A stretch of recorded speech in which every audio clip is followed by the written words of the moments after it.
So anyways, I want to get into the topic. This is John Tatro recommended. I guess he's in the experimental flight group that you're in. Yes. And Dean has given a couple of talks, and John thought it'd be a great talk for us, and the turnout proves that John made a good assumption. John isn't here because he got called out for business, and he's in South Africa right now. So I don't think he flew his own plane there. But anyway, so Dean got hired out of college to work on the Saturn V project and the Apollo project more specifically, to land people on the moon, and has some wonderful stories and some artifacts and things to show about it. There's a 9.5-foot long blueprint here of the entire structure of the Saturn V rocket. And so he's brought in some stuff, and he's got some time to talk to us about it, and then he's leaving some time specifically for your questions at the end too. So it should be a pretty interesting time. So without any further ado, I'll take my stuff out of the way and let Dean get going. Microphone on, you can all, what, is that loud? Can you turn it down? Yeah, Scott will get that. Test it out. Normally I've got a loud voice, but they said they wanted to record me, so.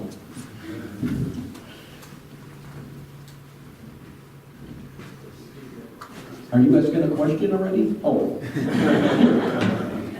Well, while we're waiting for this, oh, is that better? Yeah. Okay. Two things. First of all, I apologize for chewing gum during this. I've got slight jaw problems. Doctors said chew gum as often as you possibly can, so no disrespect intended. I'll try my best not to spit the gum out while I'm talking. And secondly, when I put this program together, if I just run through the slides that I have, it's going to take about 15 minutes and then see you later. I encourage questions as I'm going along. Just fire them away. We can stop all along the way. This is the 4th time I've done this presentation, and every time, like I say, I've only got about 10 or 15 minutes worth of slides, but the questions and everything is really where a lot comes out, and we can go an hour or 2 hours, however, as long as you're willing to sit there, I'm willing to talk. So, well, my name is Dean Karafa. I graduated from St. Louis University, one of the colleges there. Parks College is an aviation school, and I was hired right out of school in April of '67, and they said, we need somebody to launch rockets. And I said, I'm your guy, I'm going to launch rockets. So I was hired right down to NASA, and put right onto the Saturn V project, right at the heart of as the Apollo project was moving forward. Now, I can see across the room here, many people here are older than 50 years old, but there's a lot that are under. The Saturn V Apollo project is 50 years old. This coming July is the 50th anniversary of Apollo 11, which was the first man to land on the moon. The Apollo 8, which was the first manned flight of the Saturn V, just passed its 50th anniversary in December. And for those of you who remember, that's when the 3 astronauts, while going around the moon, read from Genesis, because they were there on Christmas, and they read Genesis back to planet Earth, the good Earth. They read it back to. So we're at this something of a milestone, 50 years. This coming July, I expect to go down to the Cape, because I know they're going to have some sort of celebration for this. So I expect to be down there for that celebration and meet with some of my old friends, and who knows what we're going to be doing. We might tip a few, I don't know, whatever. In any event, I was onto the Saturn V project. Most people, even those of you that are over 50, really do not have a good clue as to how big the Saturn V rocket was. To say it was big is an understatement. Well, here we go. Let's try that one. Didn't work. I can do it manually. Yeah, if you don't mind.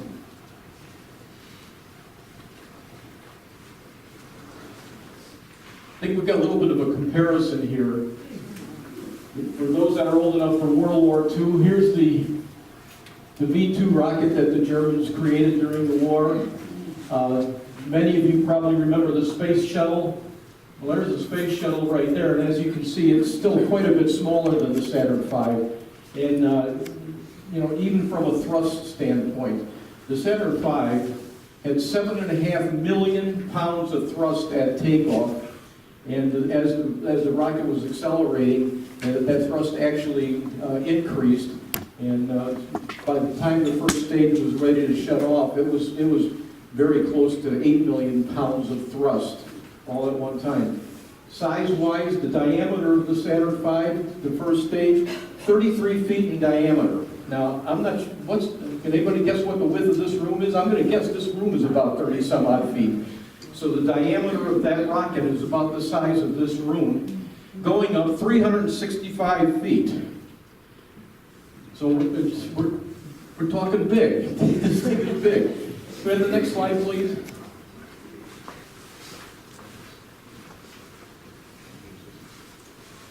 Okay, now this slide's not going to mean a lot to you. I'm just putting this slide up here as kind of an introduction to the next couple of slides. This is just a layout of what the control center for the Apollo project looked like. Down at the lower end is where all the executives were sitting. Werner von Braun was there, and a lot of the big heavies. From a direction standpoint, the launch pad is this way, 3.5 miles away. Okay? And then up there are the various people that are, controlling things. The reason I have this here is there's a camera that was sitting approximately here, viewing out this direction there. And it's that, the next slide, if you would. Why do they call that the woodshed in the top left there? I can guess. You know what? I don't know. Oh, yeah? I don't have a clue. You never had to go there, did you? I never had to go there. I was a good boy. That's what they all say. Okay. And this particular picture, when I was putting this presentation together, I found this picture online, and I zoomed in up to the top right there, and on the top right I can see that this was taken during Apollo 12. That chart, you see the chart there? That says it right on top of Apollo 12. Apollo 12 was the second moon landing. Okay? And in fact, the three astronauts, this is the cover sheet for the countdown. The three astronauts were Charles Conrad, Alan Dean, and Dick Gordon. One of them died recently several months ago, I think. I forget which one, in any event. But anyways, I'm looking at this photograph and I see that it's Apollo 12. And because we had something happen on Apollo 12, we had circumstances, I knew exactly where I was during the launch of Apollo 12. And on the next deal over, you see the graph, that says Apollo 12.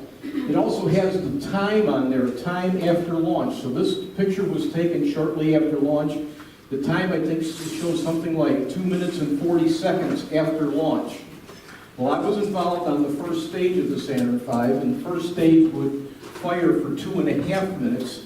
So this picture was taken just shortly after the first stage had finished its burn and separated, and now we're on to the second stage. If you look, almost everybody in that room appears to be looking that way. Almost everybody. But in fact, there are two people in this room that are looking the other way. And could I have the next slide, please? Yeah. I got it. Where is this? That's Launch Control Center down at Kennedy Space Center. Kennedy. Yes. Zooming in on that very same picture, there you can see there's two people looking the other way. I'm one of them. I'm the guy on the left, and the other guy standing next to me was my boss at the time. Now, I was never able to figure out why I'm looking the other way. I do know that, let's say, it was right after the first stage had finished, so my job was essentially done. I worked on the first stage, and it was done. It was falling into the ocean at this time, so my work is done. But I do know we had, as I mentioned, there was an incident that happened. Within roughly 10 seconds after liftoff, the rocket was struck by lightning. And it shut down a whole bunch of the electrical systems while they're in flight. Well, fortunately, it did not affect the guidance system. So the rocket just kept on going, and by the time they reestablished everything, it was all right. But there was a lot of tension there for a while, and I was especially glad when the first stage was done. Oh man, we got through it, and nothing happened. So yeah, I was really shocked when I saw this, because I know that's me. It may not be, I had hair then. Oh, okay, good, thank you. Yeah. All right, we'll give that a try. Yeah, so that's me there with hair. And next to me, that was my boss at the time. This whole line right here, that was people on the first stage of the Saturn V. The others are back. In fact, we can go back one. Yeah. Over here was the second stage, and then the third stage and fourth stage. And these are all test conductors. I'm not sure who the heavies are. I can't quite make them out, but this is where the executives would be sitting, just looking at things. I'm sorry? Chris Kraft was probably in Houston for the launch. I'm not sure on this one. But if he was in Kennedy, he'd be sitting in this area here. Oops. Was mission control separate from launch control? Absolutely, yeah. Okay, so that's what was in Houston, this mission. Correct, and the way it worked is that Kennedy had control of the mission until the spacecraft cleared the launch tower. And almost every launch you hear, you'll hear the guy say "cleared tower." The significance of that is that that's when the mission has transferred from Kennedy to Houston. At that time, Houston is now in charge of it, and Kennedy at that time is doing nothing more than watching and securing everything, from the launch. And now we'll see why we have to secure anything. I got some. Mission control venue was about a quarter the size of that. Correct. Yes. Yeah. And for good reason. They had 3 astronauts and a tiny spacecraft, whereas. Good going to be anyway. Yeah. Mission control was controlling this much of the spacecraft. Kennedy, for the launch, we're doing all of this. So we had the first stage here. We had people. I don't know if I'm in the way. We had people all associated with the first stage here, the second stage in the middle, a whole group of people that were specific to that, and then the third stage there. So we have people there, and of course we also had to have people that are associated with the spacecraft. It's just that their job ended, just like mine did shortly after the launch. Dean? Yes. I've heard things lately talked about in terms of, there's all this amazing array of instrumentation there, but I've heard people say that the computing power of that whole room was similar to what's maybe nowadays in a cell phone or something like that, or maybe much less. It truly is incredible how that technology has evolved. We have gigantic computers in the back there. And they had very little power compared to what we have today. And I've heard it before that a cell phone today has got more computing power than we had for the whole Saturn V mission. That's just phenomenal. Oh, yes. What exactly could you do or did you do with those instruments in front of you there? Okay, well, we were involved with the launch operation, and the launch operation really, well, of course, we talk about the countdown. The countdown actually started 3.5 days prior to zero liftoff, right? And during that 3.5 days, there's a whole bunch of things that have to get done. We have to load the propellants onto the rocket. We got to test this. We have to test that. There's hundreds of tests that were being done to make sure that everything is ready, because this thing, there's an awful lot of energy here. And if something goes wrong, it can be absolutely disastrous, and it can get disastrous fast. So we're checking things out, putting things together. We're dealing with high-pressure systems, helium at 3,000 psi.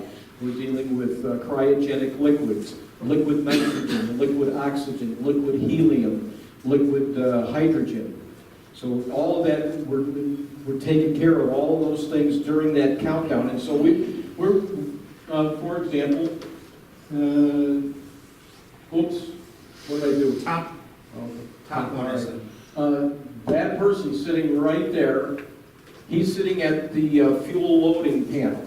So he's responsible for getting fuel loaded on the first stage of the Saturn V.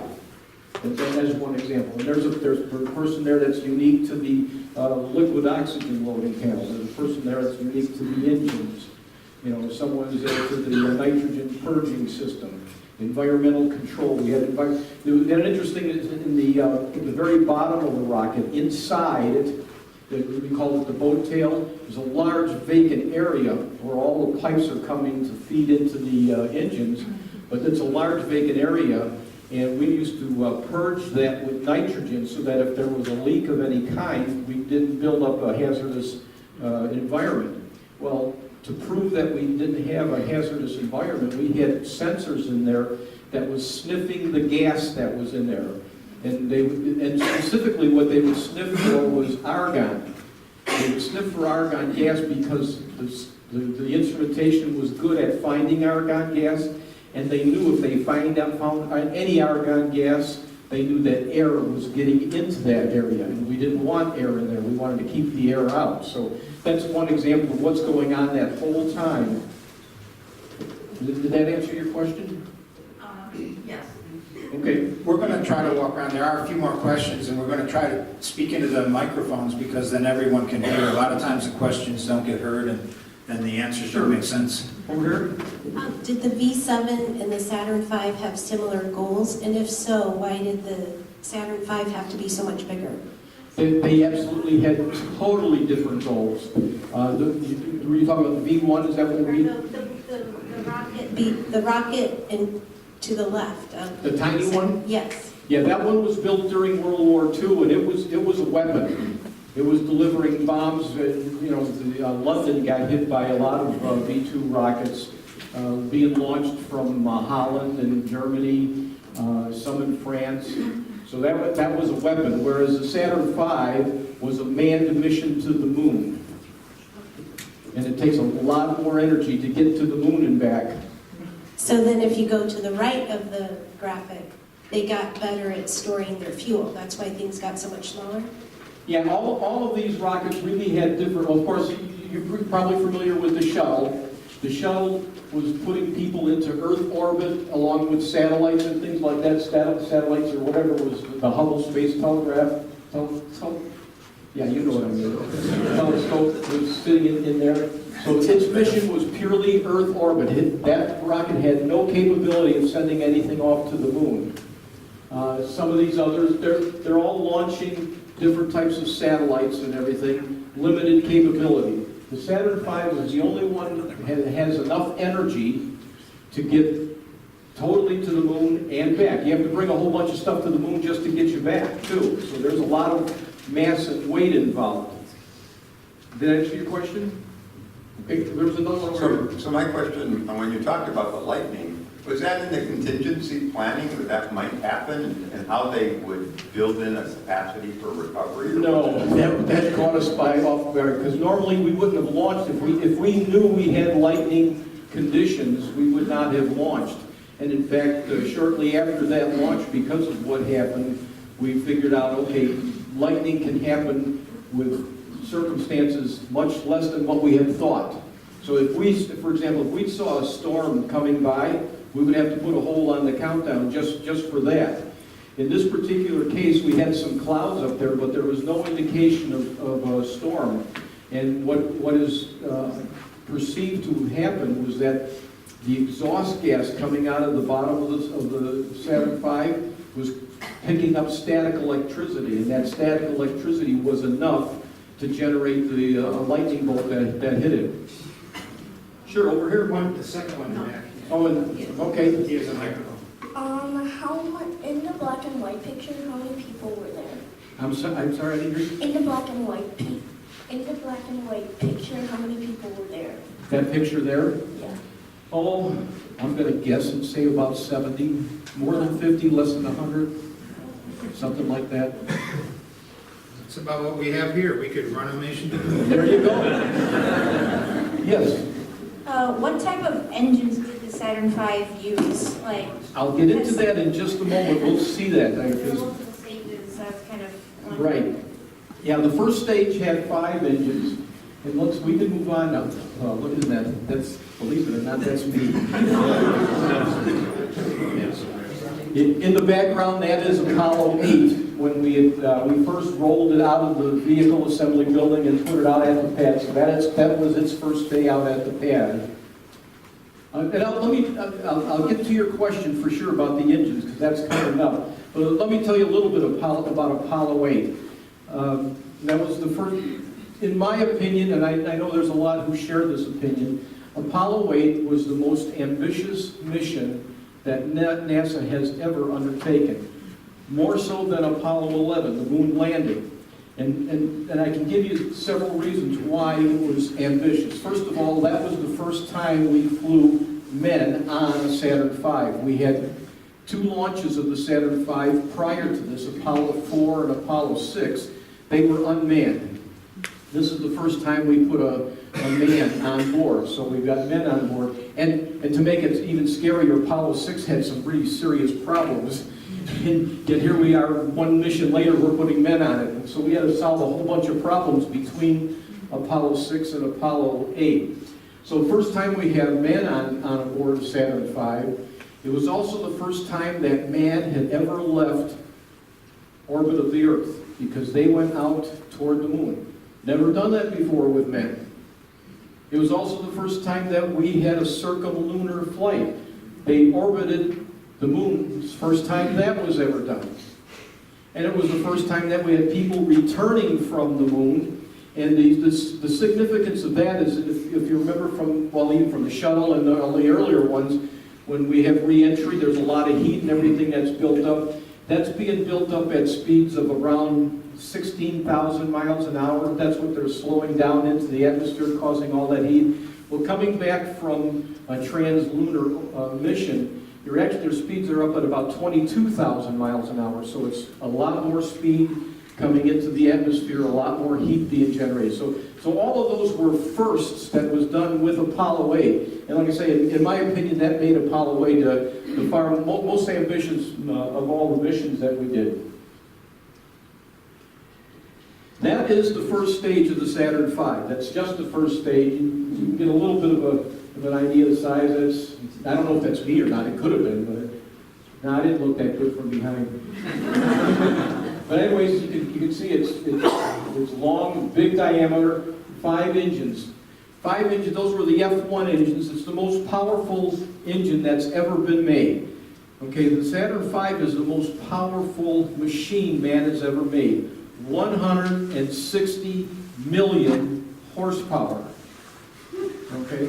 Now, when you talk about propellants, think about a car. You're going to go on a ride in your car, drive 60 miles. Let's say you average 20 miles to the gallon. You're going to burn up 3 gallons, right? 3 gallons of gas. A gallon of gas weighs about 8 pounds, give or take. 8 pounds times 3 of them, so that's 24 pounds. In 1 hour, you burned up 24 pounds of the fuel. The Saturn V is burning 15 tons of propellant a second.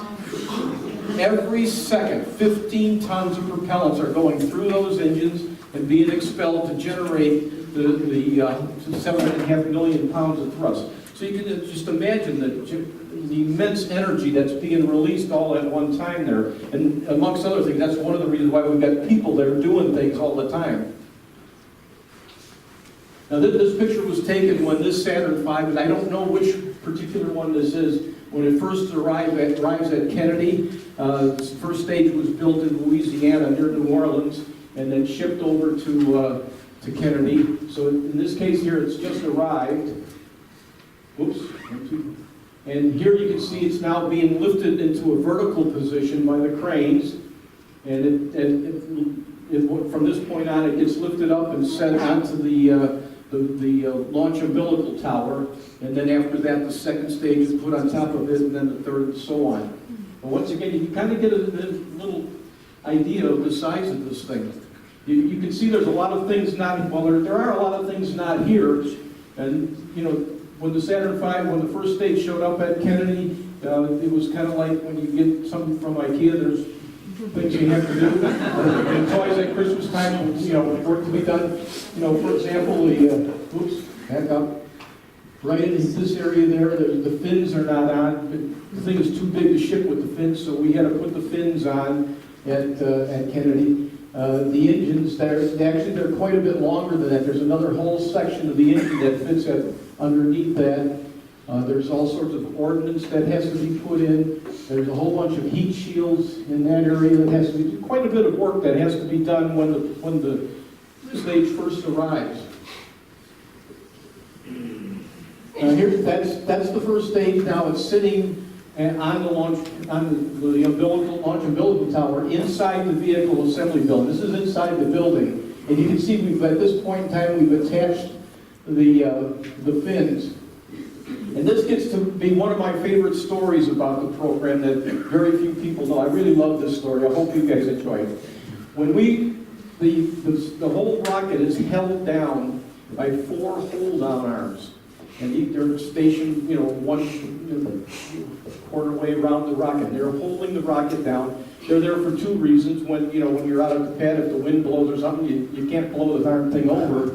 But then also, when we first fire up the engines actually get up to full thrust of roughly 3 seconds before liftoff. And these things are sitting there holding back the entire 7.5 million pounds of thrust. They're holding them back.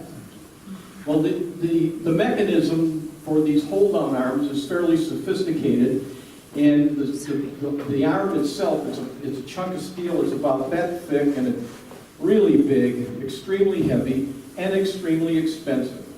Well, what was determined is that, after liftoff, as the rocket starts to rise, the flame from the engine is going to be licking all over that area, and we're going to end up heat treating those hold-on arms, and they're going to be useless. And because we cared about taxpayers, we said we got to do something so we don't have to replace them after every launch. So somebody came up with this wonderful idea. Well, let's put a hood that as soon as the rocket lifts off, the hood will close and just cover it up. Doesn't have to be sophisticated because it's only going to have to cover it for a matter of 5 or 6 seconds is all. So it covers it, it'll deflect the heat away, and that way we don't have to replace the hold-on arms. Sounds like a wonderful idea. So we go ahead and they come up with a design, we install them. We're getting close to our launch date. We get them installed. They were to be closed by 2 hydraulic actuators that were going to take a signal from liftoff. There's an actual signal from liftoff. When that signal is reached, it would send a signal to these hydraulic actuators to close, and the hood will come down.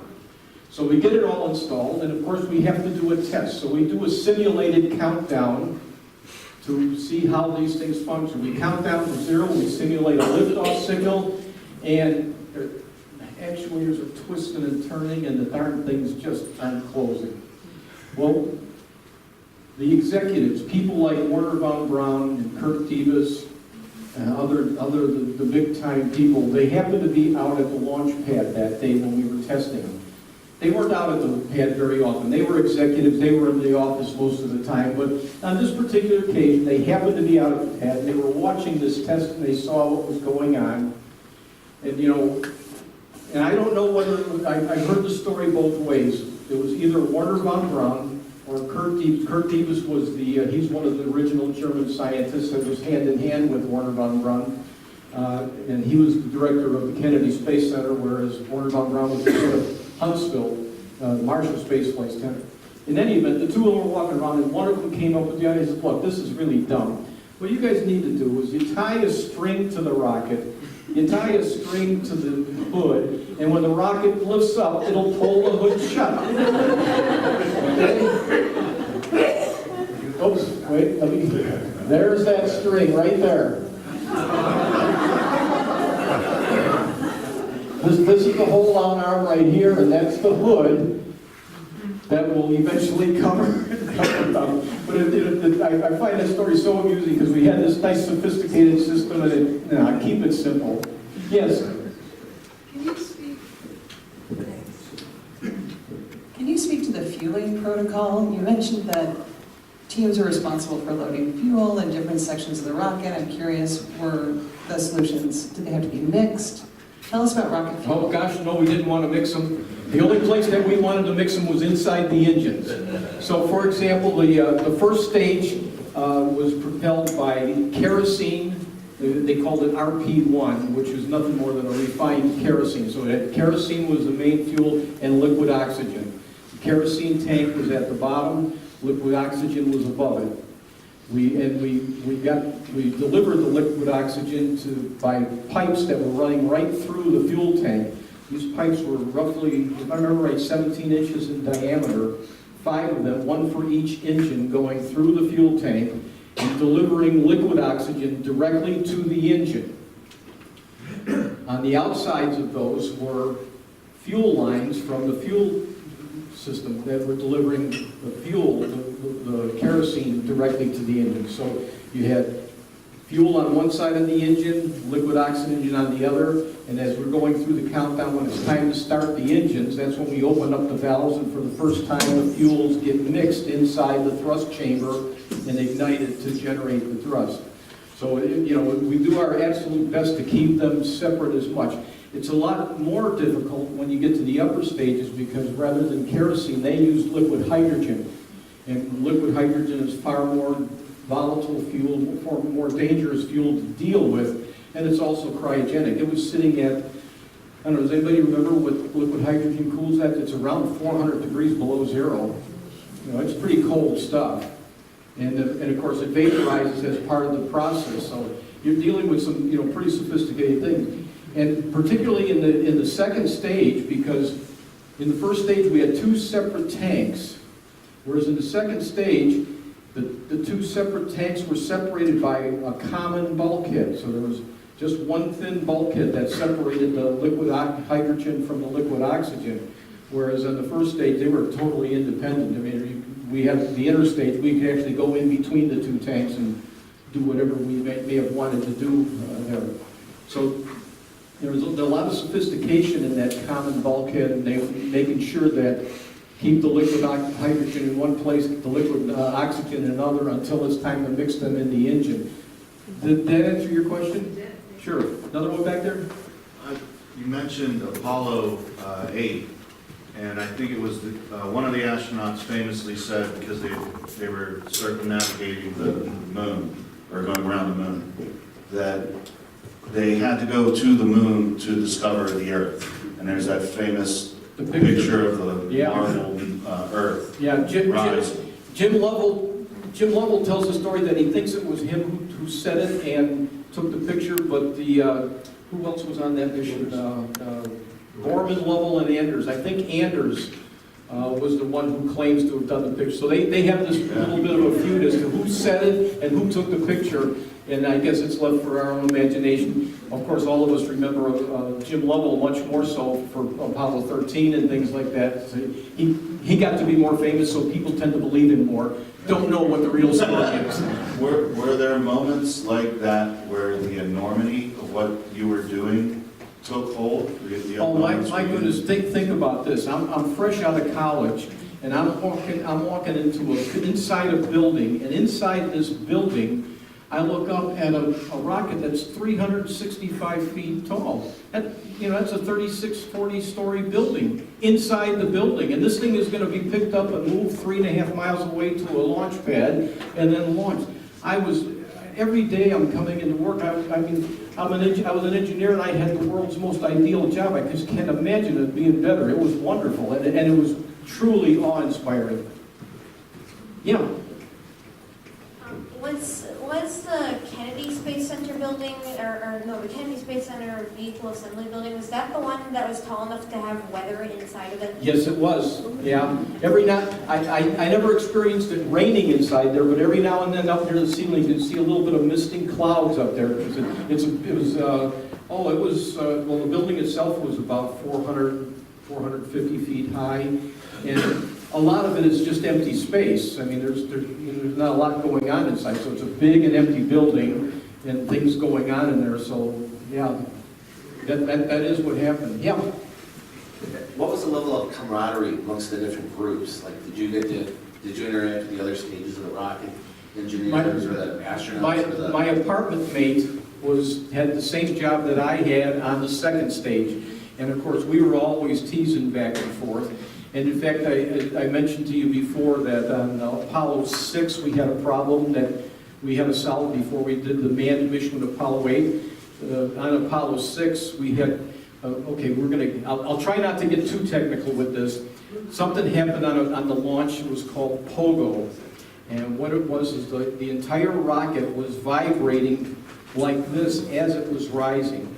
Not big enough so that you could see, okay, but the accelerometers that were inside the vehicle were measuring this vertical vibration. And that vibration got bad enough at one point that it broke one of the pipes on one of the engines to the second stage.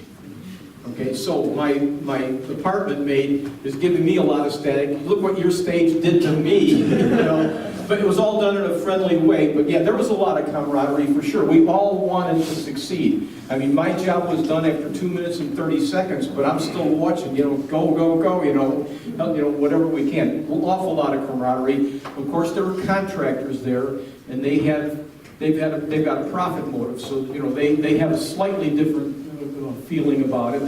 They're far more intense about what they're doing to make sure that their company, Boeing, was on the first stage, North America on the second stage.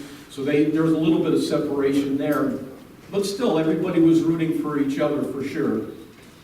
Yeah. Do you know why it was vibrating? You know, it's called, boy, this is, how to get this. It's called a resonance frequency. And maybe the best way, if you're on a swinging, okay, when you come back and your mom or dad gives you a little push, okay, what it is if they push at just the right time, it becomes extremely easy to push. And that's because you're pushing at the very perfect time, the resonance of that. If, for example, you were to move up and as the swing comes back, you push at the wrong time, it doesn't work very well. It's going to jar you around. It might knock your mom or dad over. Well, pushing at the right time is called resonance. And whatever it was, a combination of how things were fitting together, the rocket was resonating. It was at that very frequency. And like I said, it was very small. You could not see it happen at all. But that's what was going on. It was called POGO. And the way we solved the problem, we had the POGO implementation suppression system. I'll let you guys figure out what the acronym for that was. The liquid oxygen valves for the first stage that are in the bottom end, those valves were huge. They actuated 17-inch ducts, but the valve itself was really big and really heavy. But there was cavities inside these valves. So what we ended up doing was we pumped helium into these cavities, and that helium in the cavities was a dampener for the resonant frequency. Now, I've never heard of another rocket, another Saturn V having the problem. I know I was very skeptical of the system. I didn't think it was going to work at all, but I do know we never had another problem, so I guess it worked. Did that get you? Okay. Is there another? Oh. Can you tell us what percentage of the work you guys were doing was creating the tools you needed to do the work? It seems to me that you probably had to kind of manufacture some of the technology you needed. Well, I have to be honest, I can't help you with that question because that was all done before I got there. Yeah, I don't even know how they came up with some of them. I do know that some of the tooling for manufacture was very sophisticated. In fact, there's a wiring. Well, right there, that's the bottom of the fuel tank. Get out of the way. That's the bottom of the fuel tank. Okay, so from there up it's the fuel, and there's a dome in here. It goes like that. Okay, and where this dome shape mates with this vertical section here that is called a wiring, that was done on a lathe in Michoud, Louisiana, that was built in World War II. Now you can imagine a lathe that was going to take a chunk of aluminum 33 feet in diameter and spin it around, and it started with a chunk of aluminum that was approximately this wide and about as tall as me. So that's a ring of aluminum with this kind, and then we had to machine out a Y out of this. So this part, the curved part of the Y was where we welded on the dome for the fuel tank, and then the straight part is where we end up attaching to the other parts of the rocket. You know, it's fantastic machinery for sure. I don't even know if that machine still exists down there anymore. Can't imagine why they would throw it away, but it was expensive, and it came from, I don't know what they did for it in World War II, because it was that old of a machine. I'm sure they upgraded it with, you know, controls and things like that, but this right here, this is now at the launch pad, and this is a water test that's being done. Let me just show you a few things here. Oops, wrong button, I'll get there. That right there is the hold down arm, and you can see the hood. Are you really a rocket scientist? I don't know. I'm sorry?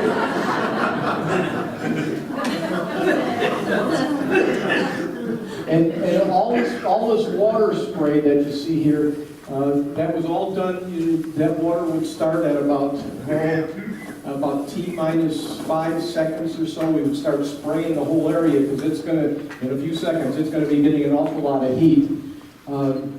You'll see I've got some photos coming up that show the damage after launch, but this right here, there's 4 of them, 1, 2, 3, 4.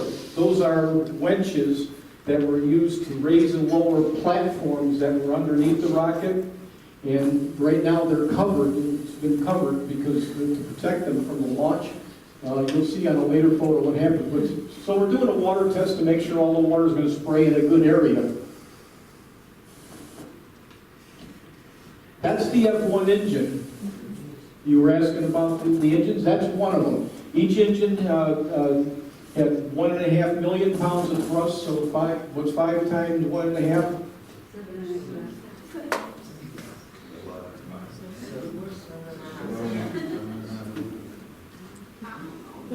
7.5. You're right, yeah, 7.5. Good. In any event, oops, I'm not good at this. Yeah, we got to the moon. Yeah, we did. Right there, that's the actual thrust chamber there, and you can see that's a fuel line. That's a liquid oxygen line right there, and that's a fuel line right there. That are one on either side of the engine. And there's a couple of things that's happening here. Of course, the main body of the fuel is going into the thrust chamber, but some of it is going over to here. This little guy right here, and I've got a close-up of that. That was what's called the gas generator. It's about 3 times the size of a football, to give you an idea. So imagine a football. They Super Bowl Sundays. So that thing right there, and that gets a stream of liquid oxygen and kerosene, and the exhaust from that would go into, this is the turbo pump. Those are the pumps that are going to take the fuel and take the liquid oxygen and pump it up to pressure. It got up to roughly 1,500 psi. So that turbo pump is sitting in there. And then the exhaust from that turbo pump heads down this tube right there. And a couple of things are happening in there. There's heat exchanger in there for pressurizing the stages. The strength of the Saturn V in part comes from being pressurized. You've had 2-liter Coke bottles. If you shake it up, they're strong as heck, right? But if you take the top off, there's no strength to the bottle at all. Well, that same idea with the rocket. We pressurized the tanks to keep the strength up. And the way we pressurized it was liquid oxygen would be coming down into this heat exchanger, capturing heat that was exhausted off of the turbocharger, vaporizing it, and pressurizing it, and then sending that back all the way up to pressurize the liquid oxygen tank. Likewise, to pressurize the fuel tank, inside the liquid oxygen tank we had helium bottles that were pressurized at 3,000 psi. And the reason we put them inside the liquid oxygen tank was when they're cold, you could hold more helium. So the bottle that you needed is smaller by putting it inside there. But putting it inside there, you still have to heat it up for use. So that hot helium would come down, and there's another heat exchanger in there, That helium would then be heated up, and that would be sent up to pressurize the fuel tank. And then the last bit is that what's the little bit of energy that's left in there is exhausted down into this bit right here, and that, this is like a shingled type effect, and that exhaust gas is actually bleeding through all those shingles, and it helps cool this. Cool being a relative thing, I mean, it's, you might be up to 3,000 degrees in there, but at the edges, to keep the metal cool, you're cooling it down to probably a little over 1,000 degrees, which was sufficient for the type of metal that was there. The other cooling, to cool this part, I don't know if you can see it, but you can see little stripes, lines going up and down. That's actually the fuel. The fuel would actually be used coming from the tank. It would go up and down those tubes to cool that whole section before the fuel was then put into the thrust chamber to generate the thrust. So those are like circular pipes going around? These right there? Yeah. No, actually, that's nothing more than stiffeners to hold the whole thing together, because we developed roughly 1,500 PSI in there. That's a lot of pressure. You got to hold it in. And that just gives you hoop strength on there. Any other questions? Okay. Here's one. Can you tell me about how many companies were involved in building this whole thing, including the fuel companies? Oh boy, there a lot of people were under contract for it. Of course, the major contractors, Boeing was responsible for the first stage. Boeing was also responsible for the ground support equipment, that was a significant piece of work. North American was responsible for the second stage. Douglas Aircraft, which Boeing now owns, but at the time they were a separate company, Douglas Aircraft did the third stage of the Saturn V. The lunar lander was out in Long Island. Grumman had the lunar landing. And North American also had the spacecraft. So those were the major contractors, but I know the Bendix Corporation had a huge contract down there. TWA had the security, all the security guards were originally under TWA. They were later bought out and someone else brought in. And there was many others. I couldn't even tell you the totals. It was a lot of people. How about the fuel? The fuel, don't know. Probably something like Air Liquide or something like that. Could have been DuPont. Could be. So did you have to worry about espionage and spies and top secret clearance and all this when you were doing all this? I had to have a secret clearance when I was there, and I don't know of anybody that had less than a secret clearance. Some people had top secret clearances. Security then was certainly not what it would be today, for sure. Because I was young, I used to do stupid things. And what some people would do is to get in, you get a whole bunch of thousands of people trying to get to work in the morning. You have to go through the security gate and you have to show your badge. Of course, they're up there. They're trying to get the traffic going. So they're looking at your badges and waving you through and waving you through and waving you through. Well, some of us would occasionally hold up a pack of Winstons because the face of a Winston pack of cigarettes kind of looked like a badge, and sure enough, they would almost never catch us. Now, it's a little bit of a fib I just told you because I've never smoked in my life, so I never held up my own pack of Winston's. Yes. I know that after Apollo 4, because they didn't have the water suppression system, that there was a big concern with the decibel levels from the launch, that it could cause major damage nearby. Well, I can tell you, of course, Apollo 4 was the first time we ever launched anything that large. I mean, we had no idea what to expect. And for the Apollo 4 launch, I was standing outside the VAB building, which was 3.5 miles away from the pad. And this is my first launch, okay, so I'm young. I can tell you during that launch, the clothes on my body were just vibrating all over the place. I mean, I can't believe this. I never did cover my ears, but I was about to. I mean, it was just starting to get so loud. I was just starting to reach my hands up to cover, and then it got far enough away that it dissipated. But 3.5 miles away, and you're generating that kind of sound power. It was, and a lot of it is very low frequency noise. Low frequency noises, generally speaking, have got a lot more energy in it than the high frequency noise. So you get this boom, boom, boom, boom, boom, boom, very deep. It almost sounds like a big diesel engine. I mean, that's only because of the harmonics of it all, but it's a very deep, rushing sound. And yeah, we had to put in a lot more water, particularly in the flame trench we did, and a few other places to help suppress that. The shuttle had a bigger problem than the Saturn V did. I don't know why. Which was the tragedy? Which Apollo mission? Apollo 1, the fire you're talking about? Right. Yeah, Apollo 1 happened. That was when the astronauts were just doing testing, and the spacecraft caught on fire, and internal to the spacecraft killed all 3 astronauts. That happened just a month or 2 before I got down there. And of course, we felt the pain of that even when I was first getting there. It was truly a tragic situation. Gus Grissom was one of the astronauts that died in that. Yes? Can you say a little bit about how your engineering training prepared you and how you got brought on board for such a complex project? You know, it certainly was the luck of timing for sure. NASA needed help.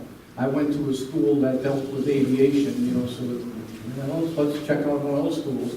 Parks College did have a very strong reputation in the aviation community, so that's why NASA was recruiting at Parks College. I interviewed with them along with several others, and I believe they hired 4 engineers from my class. I don't mind telling you I was not an outstanding student. I was, I was B's, C's, and a few A's type student, so I wasn't outstanding, but they needed people, so I was there. But just the scope of it, did it, I mean, or was it such a defined part that you were working on that it was easy to pick up on? Yeah, and there was plenty of good old-fashioned rocket people there to mentor me and give me a long, Dean, stay away from this stuff, it's really bad, or make sure that this and this and this all happen. And then, plus whatever I had gleaned as a student, on my own smarts, I had to rely on myself from time to time as well. But, yeah. It's a question. I assume they talked about the probability of success. What was the numbers in that case? 100% was the only probability that at my level we would think about. We would not even think about failure. And I can tell you that on every launch that I was involved with, we launched every one of them on time. Now, of course, if you go prior to the Apollo project, we always remember at the times, we got a hold. Some mission was scrubbed, something. Never once happened on a rocket that I worked on. Was that because of me?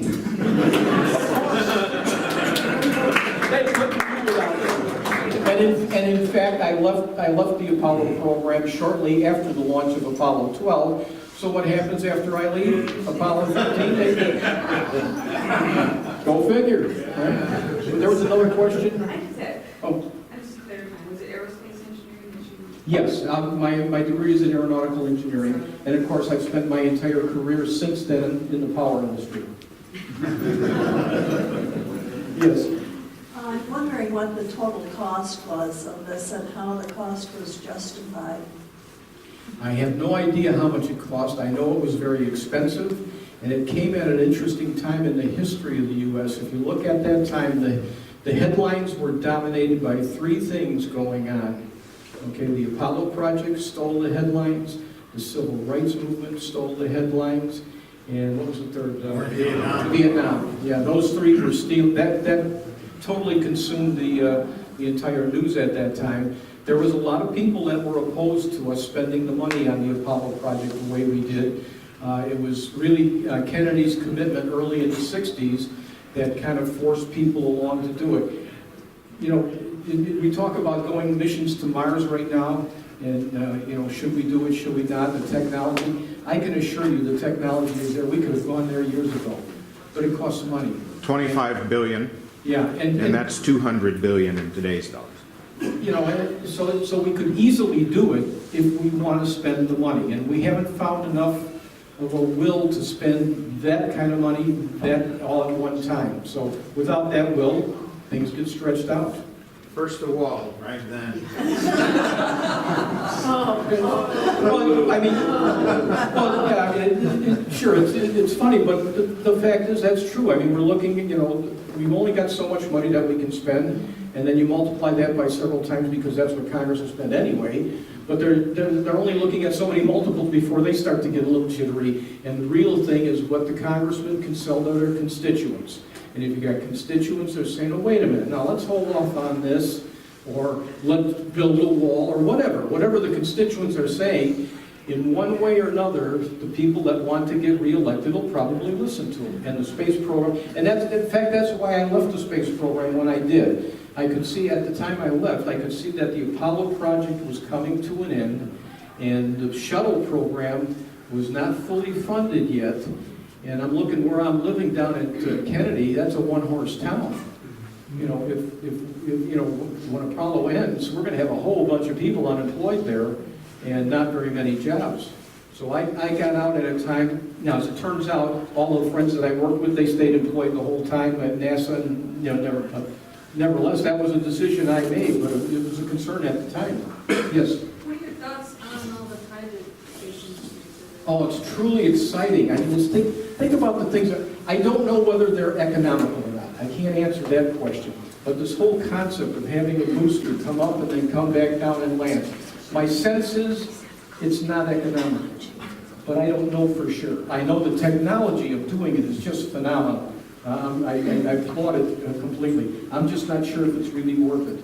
The reusability of these boosters, it's not all that it's made up to be, because first of all, after it lands, you've still got a whole bunch of rework that you have to do. Plus, you have an awful lot of weight that's added to the rocket just to get it back. Now, that's weight that's not on a rocket that's non-reusable. So the non-reusable rocket is lighter in weight, which means you can carry a bigger payload. So there's a lot of things that enter into it, whether this is worth it or not.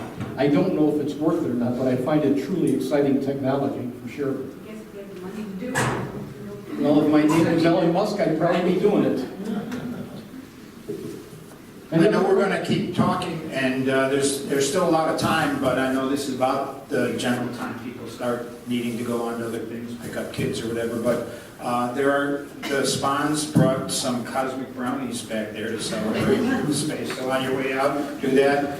There's a sign-up sheet for the email and also the bowl if you're so inclined. But we have a lot of time to keep going. Okay, all right, I'll keep going. The way we started up the engine, I thought was kind of interesting.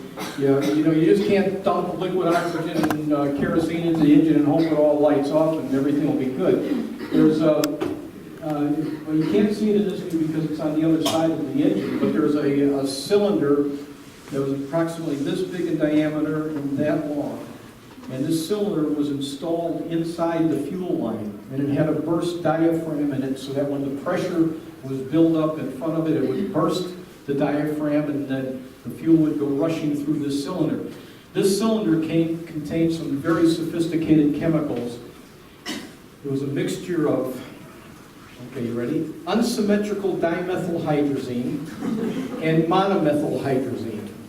Now, the only significance of that is they're called hypergolic fluids, which means those fluids actually combust as soon as they see air. They do not need a spark.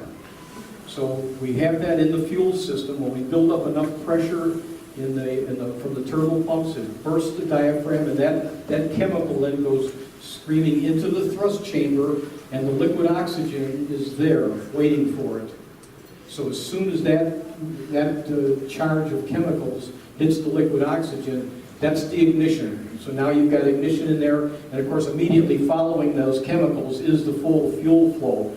So it's interesting that when you see, if you'll notice on all the launches of the Saturn V anyway, when they first fire up the engines, the flame kind of billows up, and you'll see the flame billow up, and then all of a sudden, shoom, it evacuates down, it goes down. What's happening there is the first part of that is the combustion of the turbo pump. That thing is burning first, and that's sending out, it's very low pressure by comparison, so it's coming out, and that's just kind of billowing. But as soon as that pressure is built up to open up the main valves, that's when the total thrust comes out into this area, and now the velocity that you're generating just makes a vacuum and sucks all that flame straight down and out to the bottom. There's another view of the turbo pump. That's the fuel line going into the turbo pump, coming from above. There's where the liquid oxygen is coming in.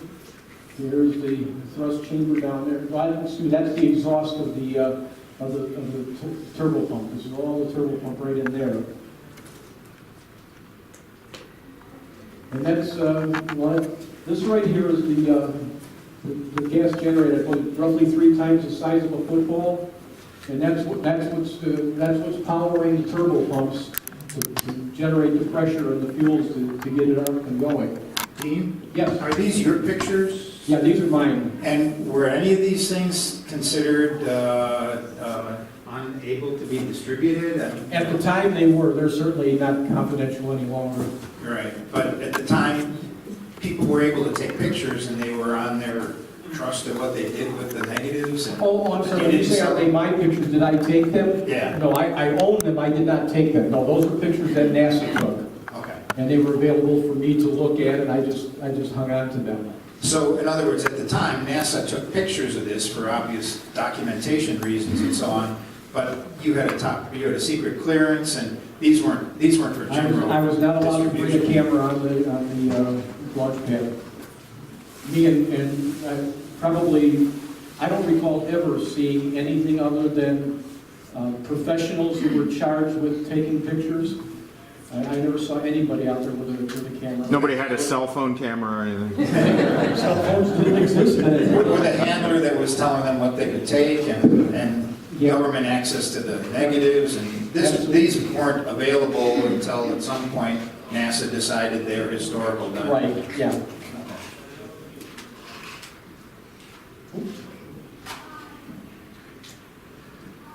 That right there, and I've got a copy of it here that you can look at if you like. That's the cover sheet to the countdown for Apollo 11. You can see here we're calling it AS-506. AS was the launch vehicle. Apollo Saturn 506. The 5 stands for a Saturn V, and the number 6, that was the 6th Saturn V.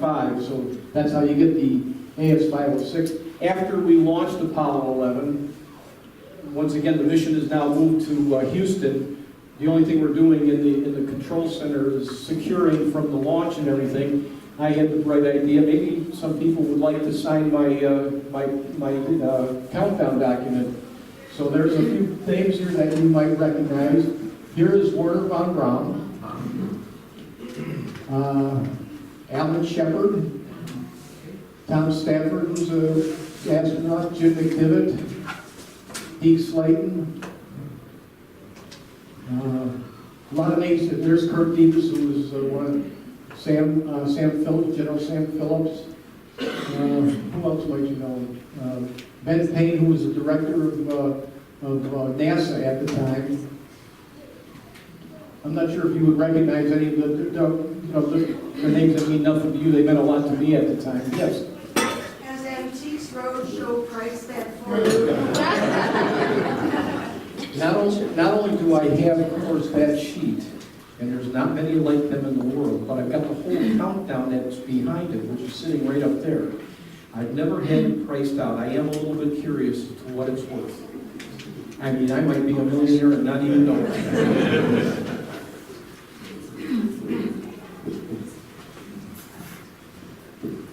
I had a quick question. Oh, yeah. Selfishly, my great uncle was one of your colleagues, and I'm wondering if you ever Cross paths with Nels Roseland, he was a systems engineer. Excuse me? Nels Roseland. Doesn't ring a bell. Was he at Kennedy? He was, yeah. How did they react when you asked them for autographs? Oh, they were, well, Werner von Braun was the only one who was a little bit reticent, and only for one reason. He would not sign, and there's a few people going around doing the same thing. He would not sign anybody's countdown until after the astronauts were translunar. He wanted to wait until the second burn of the third stage, so they were actually left Earth orbit and on the way. So he was holding off until that time. That was a milestone in his mind that he wanted to wait for. And so I was still there after that. I'd have to check the flight manuals. I forget how long it was from launch to translunar injection. I'm going to guess and say it was an hour. I'm really not sure though. So yeah, he was still there, I was still there, so that's when I got it. And these documents, I'm sorry, these documents you have now, but wouldn't they be considered secret documents at the time too, the launch protocols and so on? At the time it was, yeah. And you could keep them on site, but you couldn't take them off site, but they weren't inspecting really. They wouldn't inspect for it. Now, a lot of these left the site that day. And there was a lot of people who recognized the history of what was going on. And, yeah. So was the trajectory from Earth orbit, was that a slingshot or a straight? And then also on the return from the moon, was that a slingshot or a straight shot? It was a straight shot. What it would do, the way the program was set up, is the first and second stages were used solely to get you to Earth orbit. The third stage fired for a very brief period of time to finish off the velocity to get you in Earth orbit. And while they were in Earth orbit, they did a whole bunch of checking. I mean, they had just gone through a traumatic launch, a lot of energy being released, a lot of vibrations. Does everything still work really good? Okay, so they're in Earth orbit, and they confirm that everything is still working good. At that time, the third stage would fire up again, and now add the velocity necessary to escape Earth and go translunar. So it would be it was not slingshot, it was definitely a burn of the engines to get them there. So then they would head off to the moon. On the way there, they might have to do some adjustments to their trajectory and everything. When they get to the moon, then they have to turn the rocket backwards, and they have to do a retro fire. Okay, the retro fire slow them down, and now they're slowing and they're getting captured into the lunar orbit. And they stayed in the lunar orbit for whatever period of time they were going to be. And then when it was time to go home, they would have to fire that same one up again. And now it was a burn to take them all the way back, and it heads them on a trajectory to Earth. I was just reminded, just jumping in, I'm sorry. I think 2 weeks ago, Scott in his talk talked about it would take 570,000 Saturn V rockets to get us to the nearest star.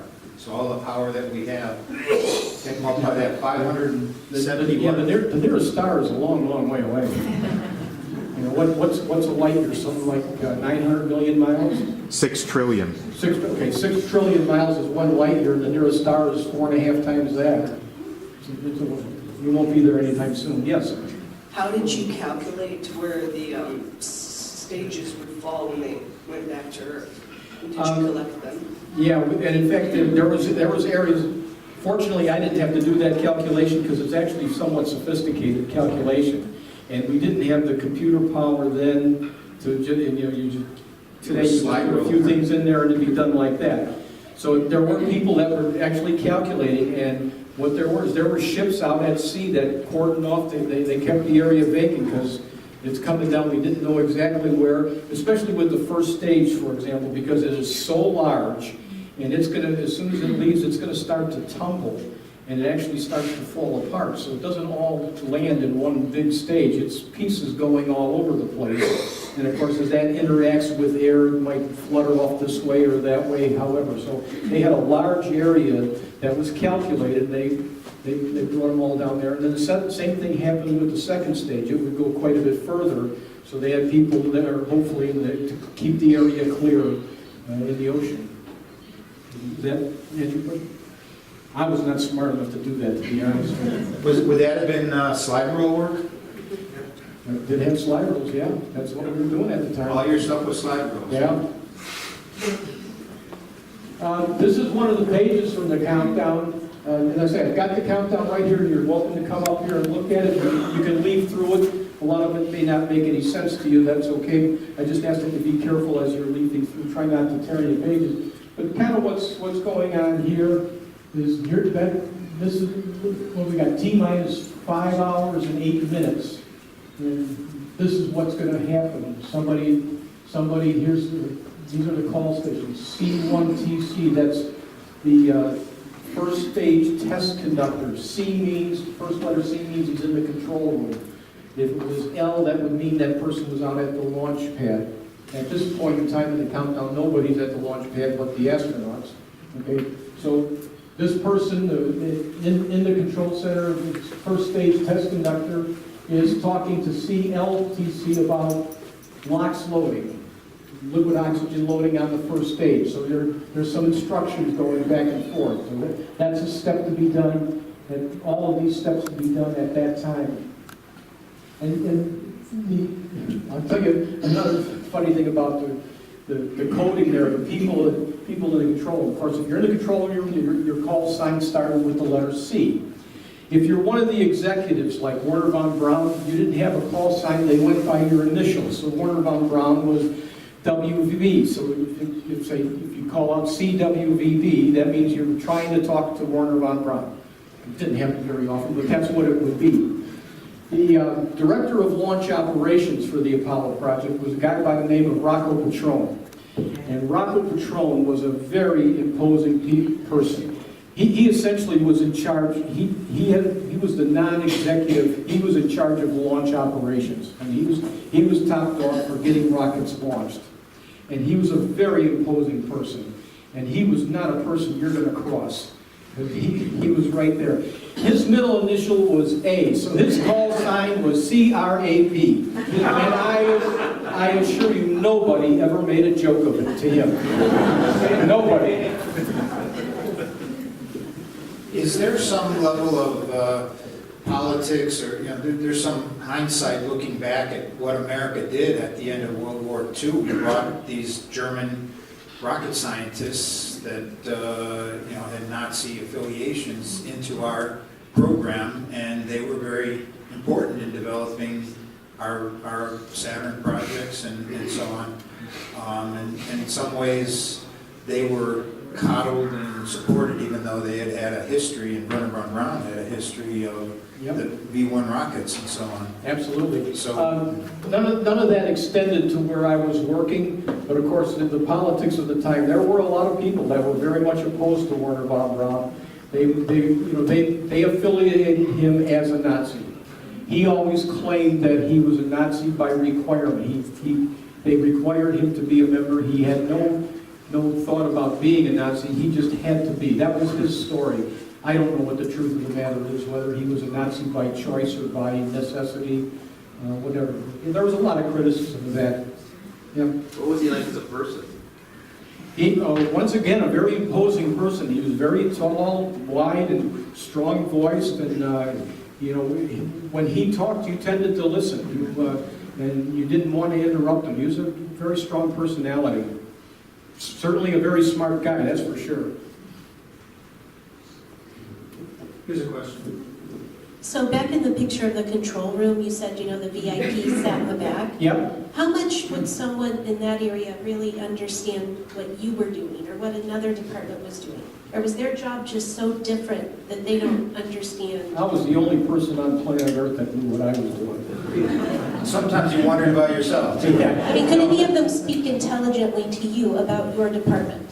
They certainly, let's use Werner von Braun for example. I doubt if he knew very much of the details of what I had to do. He knew the general idea of what I did. He knew we had 5 big, powerful engines down there, and that you got to manage those engines. So he knew that.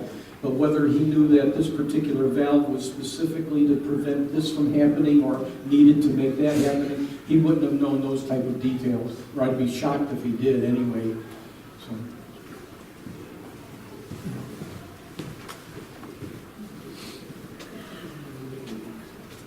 I've always been curious about the lightning strike. And you mentioned that it didn't knock off the guidance. Yep. So without dragging it out, what did it knock off and how did they handle that? Having no protocol, no checklist. Yeah, it knocked off many of the buses for the electrical, the instrumentation.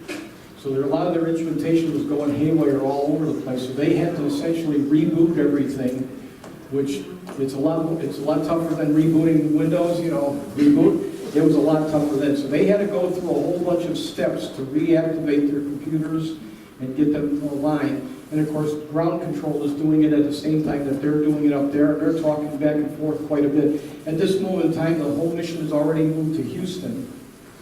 Okay, so it's Houston and them that they're going back and forth. And Kennedy, we're just sitting there watching this saying, oh my goodness, what's going on here? We were very concerned for sure, but they went through whatever they had to get it done. I'm not sure what all the details were. Yeah. Just to follow up on that, that was all the spacecraft and not the Saturn V rocket that was going through all that? It was both. The spacecraft for sure had the biggest problem, but the guidance system and the controls, other than guidance, were located in the instrument unit, which is right near it's a small section on top of the third stage. And that was doing all of this stuff. I mean, that was controlling when the engine starts, when they stop, and so forth. That was definitely affected, and they had to go through a procedure to get those back working. And they had a little bit of time because the second stage had already started. And the second stage burned for about 7 or 8 minutes. So they had that kind of time to get things reestablished. But it was touch and go there for a period of time. Like I said, a good thing that the guidance system was not affected, and it kept them on track. I think we'll have another question in the back here, then I want you to be able to go through the final things, maybe about 11:15, 20 minutes or so. All right, fine. Okay. I was just wondering if you could say something about the difference between rocket fuel at the time and now? Much of it is pretty much the same. They're using a lot of liquid hydrogen now, which we did then. The main reason the first stage used kerosene is because it was so much power needed in such a small space. Liquid hydrogen is not on a per gallon basis, doesn't have as much energy as the kerosene, so we needed to pack more in. But most of the stages today now, they're liquid hydrogen for the liquid fuel. Many of them also have the solid fuel boosters on the sides, and that's a chemical fuel. That's a solid caked chemical that burns. The big problem with the solid fuel boosters is that once you turn them on, you can't shut them off. They burn until they're out of fuel. If for any reason you wanted to shut them off, you couldn't. And certainly there were several launches where we did have engines that we shut off during the course of the burn. Okay. This is another page here. You can see the engines at this particular page. We're starting the first stage engines. You can see the timing is kind of unusual. You may not be able to read it. 6.7 seconds. It's time to start the engines.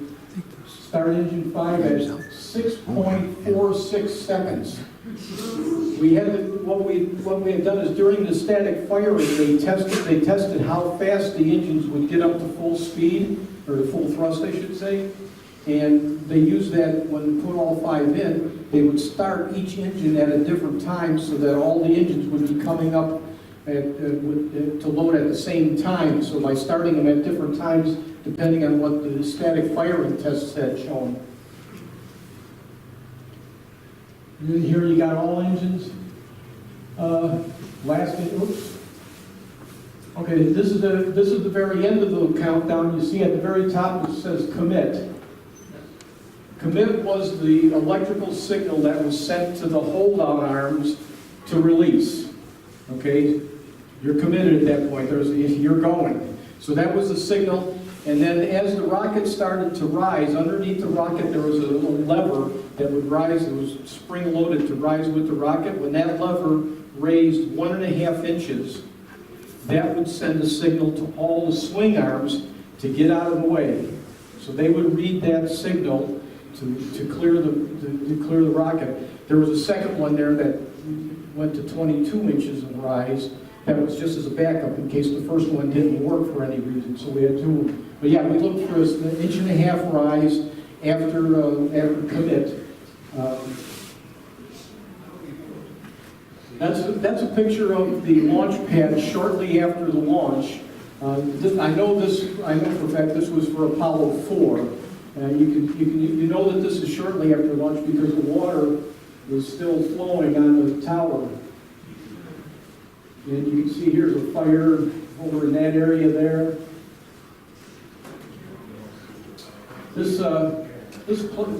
You can barely tell. This is a platform right here. That platform was sitting right there. And it just picked it up and moved it out of the way. It's a very heavy platform. It just tossed it around. And on top of that platform was another platform, and that was totally blown into all sorts of bits. Remember I told you about the winches that had the covers on them? These are the covers. They, you can see they went flying a long way. That's the other platform that was sitting on top of the first one. That was just blown into a lot of little tiny bits. You can see some of the electrical system is knocked right over. You can see some of the flame impingement there on all of that. And you can see right there, there's that hood. That hood is shut and it protected it. Actually, I think I got a picture of one that failed to shut. There you can see. And you can see how big some of these things are. There's a person standing there. That's a copy of the engine. Whoop. Where do I sit down? Click. I think that was my last picture anyway. Now up here, I have what I think is kind of an interesting drawing. If I could have somebody help me hold this up. This is a full-size drawing, not full-size, this is a drawing of a fully erected Saturn V. And there's a couple of things in here that I find interesting. In the middle here, of course, this is the first stage going all the way up to here. But up here, oh, yeah, if you would, that'd be nice.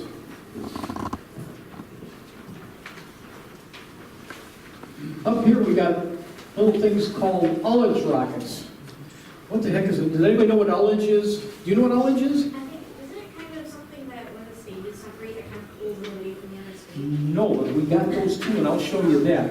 If you got a tank, Are those the things that push the fuel down to one end of the tank where the drain is? yes, that's what the rockets do. But ullage is the empty space above the tank. So you got a big tank that's full of water. The empty space above the tank is called the ullage. And what we had to do was have anybody seen the movie Passengers with Jennifer Borges? I can't think of her last name. I'm sorry? Yeah, Jennifer Lawrence. In that movie, they're on a trip to some star or someplace, and they lose gravity while she's swimming in a swimming pool. And of course, the water then starts floating around, and she's trapped in water, no up, no down, no nothing. And it's kind of a good description of what the ullage motors do. The ullage fire to help keep the fuel seated at the bottom so that they can feed into the pumps. Pumps are notoriously bad when you run them out of fuel, they explode.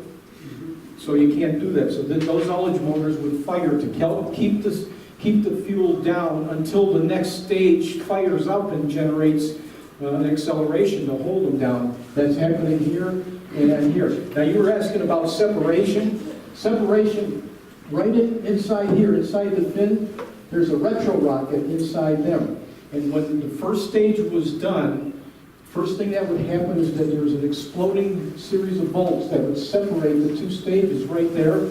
But at the same time that those were separated, these rockets would fire to help pull the first stage away from the rocket.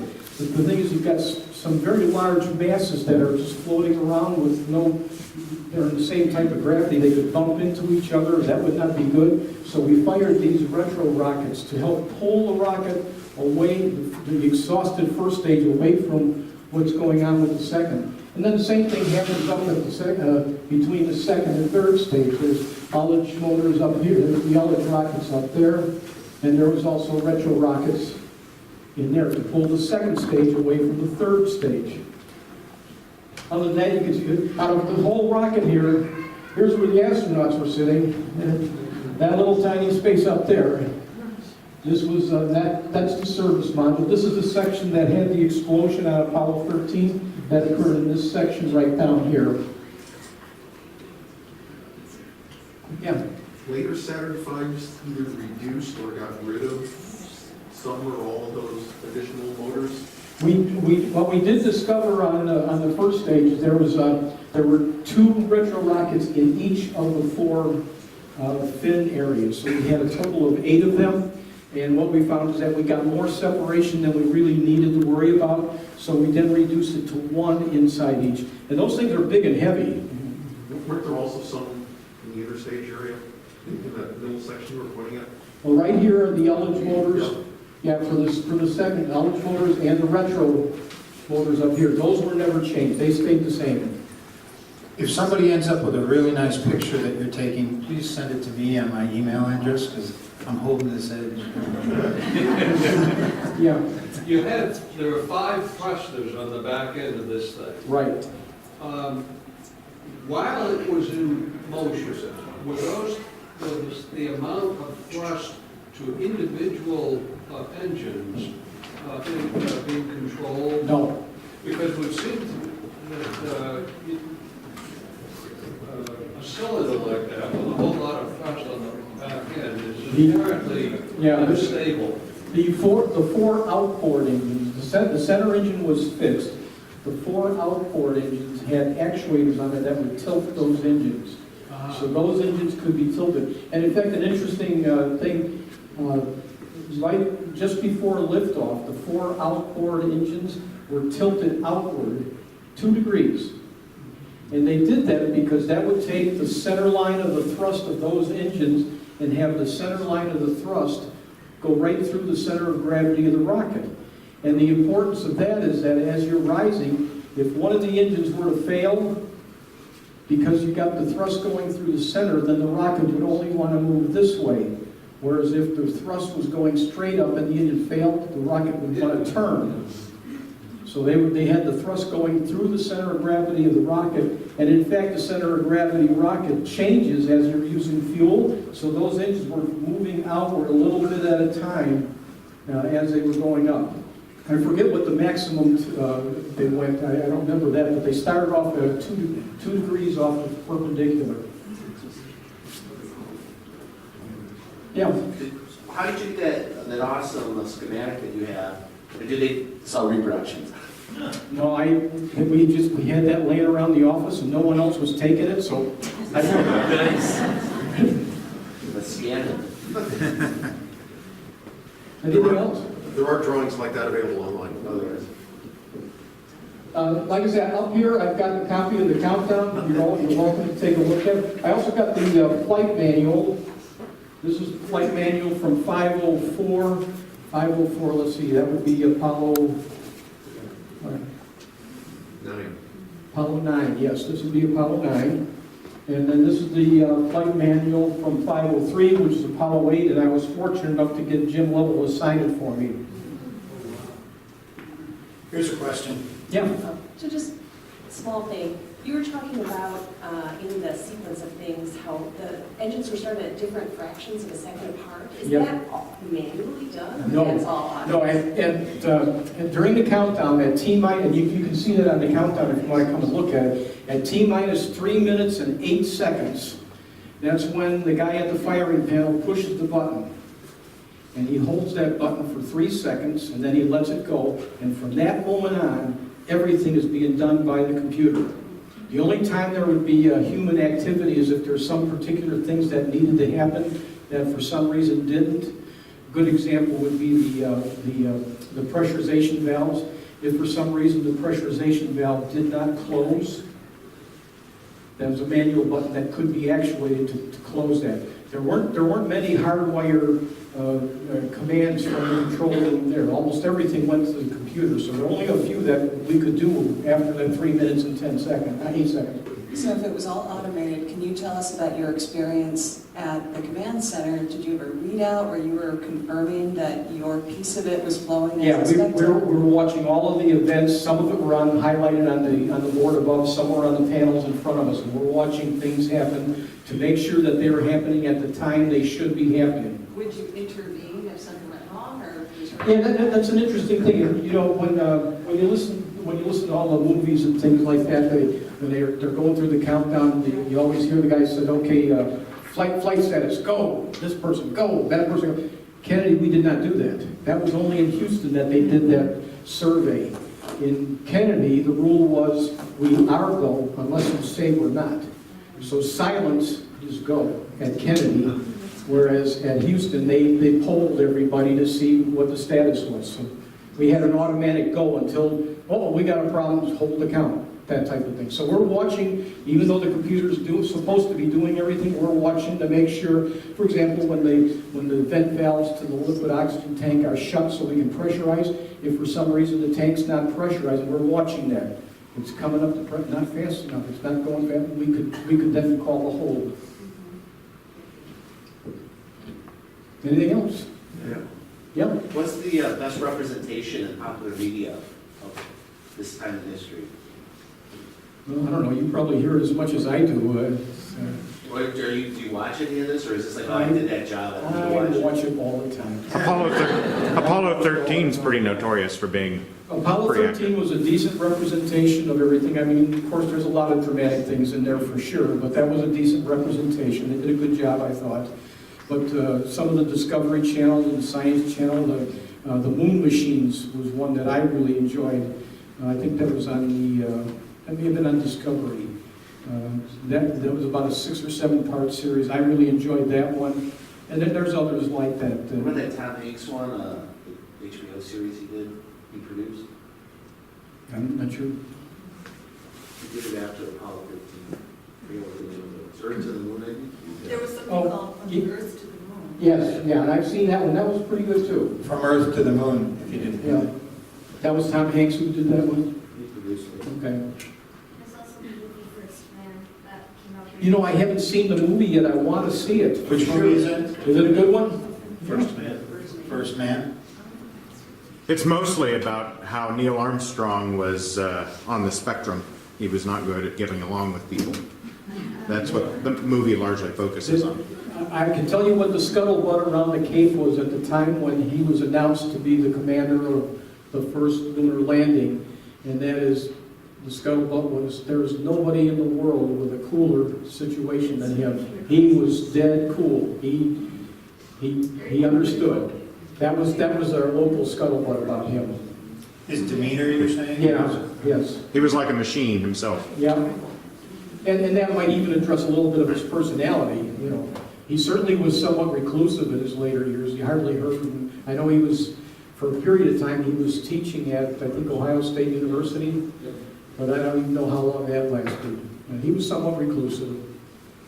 Bill Aldrin, on the other hand, has been very much out in the open, and he's still alive. In fact, his cousin lives a block from me over in Bolingbrook. Well, please take some time and look at the distributions,